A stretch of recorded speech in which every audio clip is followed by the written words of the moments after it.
from Gordon Hayward. We got at number 7, former Raptor. He's got us. Wouldn't have ever won a championship without you. We've got you, Demar. Come back, Demar. We love you, Demar. I'm telling you, if DeRozan comes back to the Raptors, everyone's going to be like, wow, you were right. No, Demar Derozan was Toronto. He's still playing a great year. We have him here at number 7. I'm not surprised. Some people might be surprised. I'm not surprised. I think he should be a spot higher. And what happened last year was essentially team success. The only reason the guy ahead of him is one spot higher was team success. Yeah, I But mean, DeMar DeRozan is great. yeah, it's a guy who I personally even had in my top 5, if I'm being honest, and it's really because he had his most efficient year ever. Yeah, like you said, the team success Yep. wasn't there, but the fact that he's finding ways to contribute in different areas and again doing it more efficiently is great. And not only that, too, I mean, it's a guy, when we look at every category, he was pretty much in the top in terms of major scoring ones. It's just still his three-pointers that hurt him, but he was fourth in points among small forwards, 22.1, third in assists that we don't even really think about with 5.6. Oh, Third, he's a great playmaker now. He's taken the reins on that team. He's essentially playing point guard on that team. yeah, I mean, he was also second in field goal percentage among starters. He was actually tied for first with He TJ Warren. So does not take bad shots.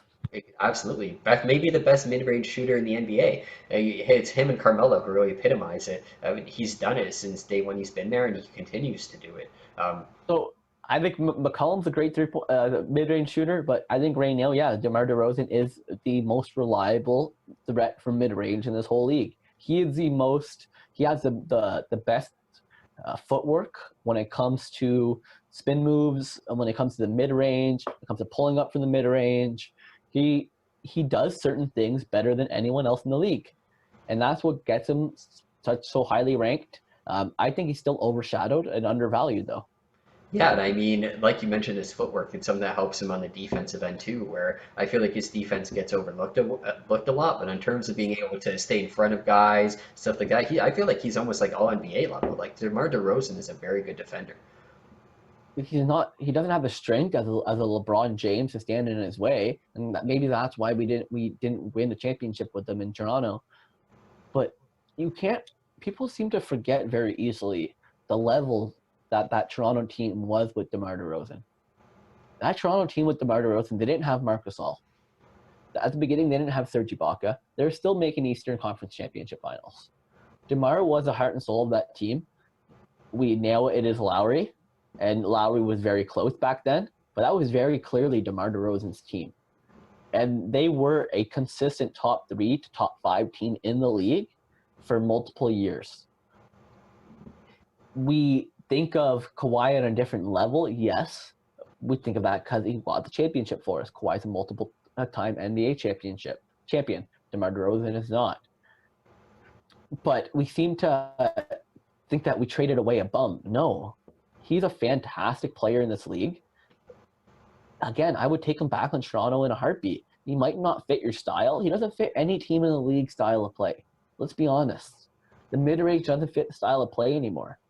But damn, DeMar does certain things amazingly.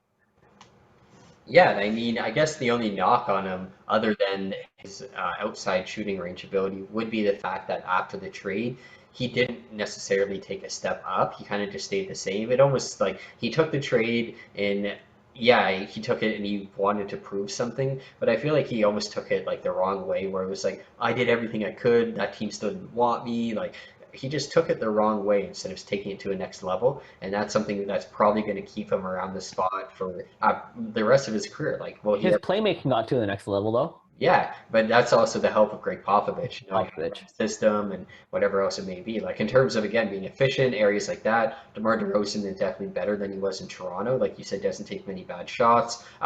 But in terms of getting more productive or in terms of being a superstar, it never happened with DeRozan. And his time after the time was after when he got traded, and it didn't happen, unfortunately. Again, DeMar, come back to Toronto. We have no hatred. I know that you're all about us loving you or playing somewhere that loves you. As much as you love San Antonio right now, you're a free agent next year. You can go wherever you like. Hint, hint. You have Alex's grown-up permission to go anywhere you would like, so you're now granted. Come on back. So again, for me though, team success is a big factor in that. And as much as San Antonio probably would have been a playoff team if Aldridge played all year and didn't get hurt, and Demar played admirably in the bubble where he actually stepped up and played power forward, which I've never thought in a million years he would play. And now he's actually playing significant minutes there. The fact that he's actually mobile now, considering he was just considered a shooting guard in Toronto, it's fantastic for him. But that team before the bubble, the fact that they didn't make a playoff team, every single person we have ranked above him except for one had better team success than him. Actually, every single person above him had better team success last year, which is crazy to see considering the San Antonio franchise. But to me, that's where it was the difference maker between him and the guy above, a spot above him, which is complete horseshit for me to say, because our at number 6 here